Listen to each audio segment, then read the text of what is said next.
Halo teman-teman, balik lagi bersama aku Casey Adi Syakib. Selamat datang di podcast Biologi Seru.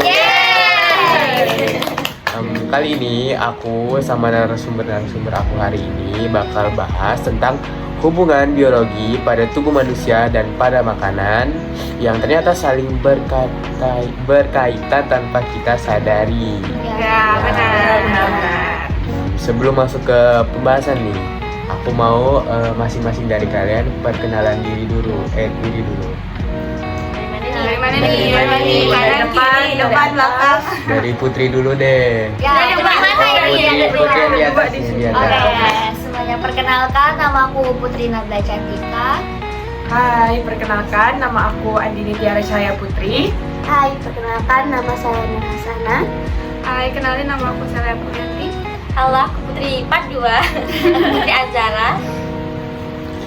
Oke, jadi abis aku tahu nama kalian nih, aku langsung aja kali ya masuk ke pembahasan. Nah, tanpa lama-lama lagi, aku mau nanya nih.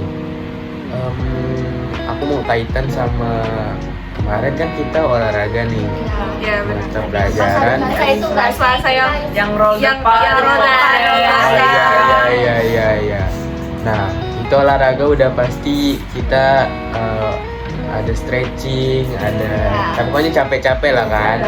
Banyak gerak. Iya. Pasti kalian ngerasa gak sih otot kalian tuh agak ada nyeri-nyerinya gitu sedikit? Pegal banget 3 hari waktu itu. Ya. Pegel banget. Setengah badan pegel. Kaki tuh aneh kali itu. Nah, dari otot kalian yang tadi nih udah pegal-pegal, nyeri-nyeri, kalian tuh tahu gak sih apa kira-kira penyebabnya? Nah, jadi tuh penyebabnya tuh kalau kita olahraga terlalu berat, kadang-kadang tuh tubuh kita tuh pasti kekurangan oksigen nggak sih? Nah, saat itu sel otot kita nggak bisa lagi pakai respirasi aerob yang dibutuhkan oksigen. Jadi tuh kita beralih ke respirasi anaerob. Nah, proses ini memang menghasilkan energi, tapi juga menghasilkan asam laktat. Nah, penumpukan asam laktat di otot tuh menyebabkan kita tuh merasa pegal gitu. Jadi tuh,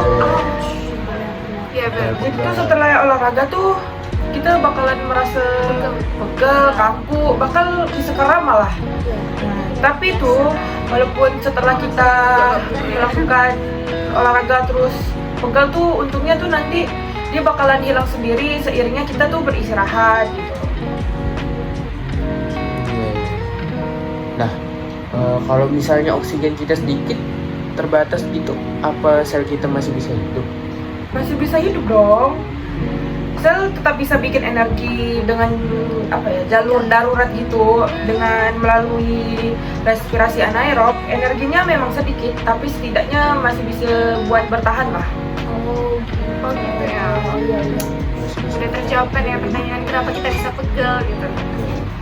Ternyata itu alasan kita harus sering-sering olahraga. Harus pegal-pegal. Biar cepat, Olahraganya biar tak seminggu cepat sekali. pegel sih. Kalau kita olahraga rutin. Iya. Olahraga ya kan. Tapi ini secara biologisnya, Secara biologis, penjelasan ya. secara biologis. Nah, ada lagi yang mau aku bahas nih, terkait respirasi anaerob.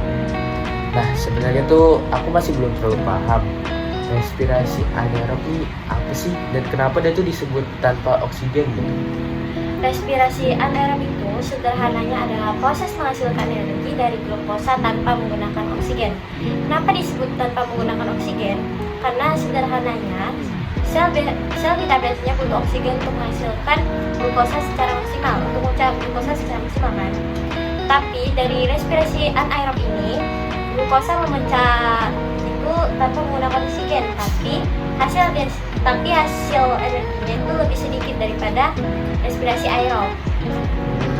Gitu. Nah, kenapa tuh energinya jauh lebih sedikit tuh daripada respirasi aerob? Karena proses pemecahan glukosanya nggak sempurna. Kalau di respirasi aerob, glukosa dipecah sampai tuntas jadi karbon dioksida dan air dengan bantuan oksigen. Nah, hasil energinya besar banget, kira-kira 36 sampai 38 ATP. dari satu molekul glukosa. Sedangkan di respirasi anaerob, glukosa cuma dipecah sebagian. Hasilnya bisa asam laktat atau alkohol. Energi yang dihasilkan jauh lebih sedikit, cuma sekitar 2 ATP per molekul glukosa. Jadi memang jauh hasilnya. Memang jauh banget. Memang Iya. jauh. Jauh banget ya. Kayak dari 3 anaerob tuh cuma dipakai kalau darurat doang.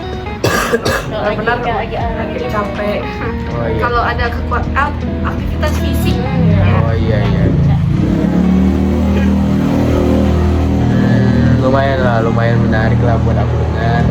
Aku jadi bisa tahu nih perbedaannya dari respirasi aerob sama anaerob. Tapi aku pengen tahu lagi soal hasilnya nih, perbedaan hasil akhir antara fermentasi asam laktat nih sama yang alkohol apa sih bedanya? Nah, fermentasi asam laktat tuh biasanya terjadi di otot manusia saat kekurangan oksigen, tapi juga terjadi di beberapa bakteri. Hasil akhirnya dari asam laktat ini biasanya bisa bikin otot kita pegal setelah olahraga, karena kan itu aktivitas fisik kan. Nah, terus kalau di fermentasi, alkohol biasanya dilakukan di ragi atau di minuman beralkohol. Hasil akhirnya biasanya berupa alkohol etanol atau gas karbon dioksida yang nantinya bisa bikin adonan roti yang mengembang, atau alkoholnya bisa dipakai buat minuman fermentasi, buat kayak Oh gitu. Jadi proses yang tadi saya disebutin nih kira-kira terjadinya di sel bagian mana nih? Nah, proses fermentasi ini tuh biasanya terjadi di sitoplasma karena mitokondrianya tuh nggak dilibatkan. Oh gitu, jadi mitokondrianya nggak dilibatin. Oke, baik lagi nih bahas ke tubuh kita. Kenapa sih yang tadi tuh asam laktat yang tadinya aku udah tahu hasil akhirnya, aku pengen tahu nih, kenapa asam laktat tuh bisa bikin tubuh kita tuh nyeri-nyeri? Asam laktat itu sebenarnya hasil sampingan dari respirasi anaerob di otot kita. Nah, kalau asam laktatnya terlalu banyak, pH di dalam otot kita jadi lebih asam. Kondisi ini bikin saraf dan serat otot jadi teriritasi, sehingga muncullah rasa nyeri, pegal, atau bahkan kaku. Tapi tenang aja, rasa nyeri itu biasanya sebentar. Begitu kita istirahat dan tubuh kita dapat oksigen cukup lagi, asam laktat akan diuraikan kembali menjadi energi atau berangkut ke hati untuk diproses menjadi glukosa. Jadi makin lama kamu istirahat dan oksigen kamu cukup, rasa pegalnya akan makin berkurang. Cara menghilangkan rasa pegalnya tuh cukup istirahat Cukup aja. istirahat aja. Iya. Pegelnya sebentar aja kalau dibawa istirahat. Nggak berubah jadi cedera gitu ya. Bisa tuh kalau Bisa terlalu itu bisa jadi cedera kalau kita Asam urat. Nah, itu penyakit berarti. Iya. Penyakit dong, langsung asam urat itu. Ada bahasanya ini, saraf kejepit. Oh ya, Nah, saraf kejepit. Saraf ketimpa. Nah, aku udah tahu soal asam laktat nih yang terjadi di tubuh manusia. Nah, selain di tubuh manusia nih, ada gak sih klasifikasi makhluk-makhluk hidup yang bisa melakukan respirasi anaerob? Nah, itu apa-apa aja sih? Nah, nggak cuma di tubuh manusia, respirasi anaerob juga dilakukan oleh banyak makhluk hidup. Misalnya bakteri anaerob obliganya, yang justru nggak bisa hidup nih kalau ada oksigen. Ragi atau kamar yang memfermentasi gula menjadi alkohol dan karbon dioksida untuk pembuatan roti maupun minuman fermentasi, serta beberapa bakteri khusus seperti lactobacillus yang menghasilkan asam laktat dan dimanfaatkan dalam pembuatan yogurt. Nah, jadi respirasi anaerob itu sangat beragam perannya, dari membantu kita saat olahraga sampai bermanfaat banget di industri pangan. Banyak banget ya manfaatnya. itu penting Buat kehidupan sehari-hari. Padahal kita nggak sadari ya. Iya, benar Kayak banget. itu tuh ternyata kita makan yogurt itu tuh hasil dari fermentasi anaerob. Iya, aku Roti. juga baru tahu tuh respirasi anaerob tuh ada hubungannya sama yogurt. Ya.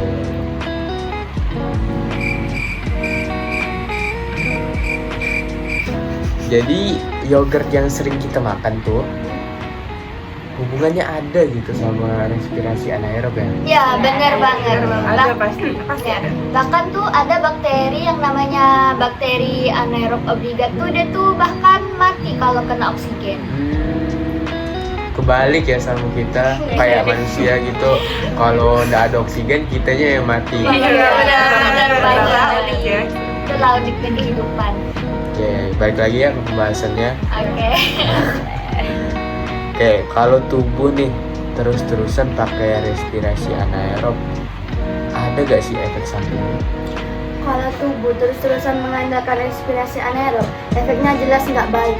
Soalnya, energi yang dihasilkan sangat sedikit, cuma 2 ATP per molekul glukosa. Jadi, tubuh bakal cepat banget kehabisan tenaga.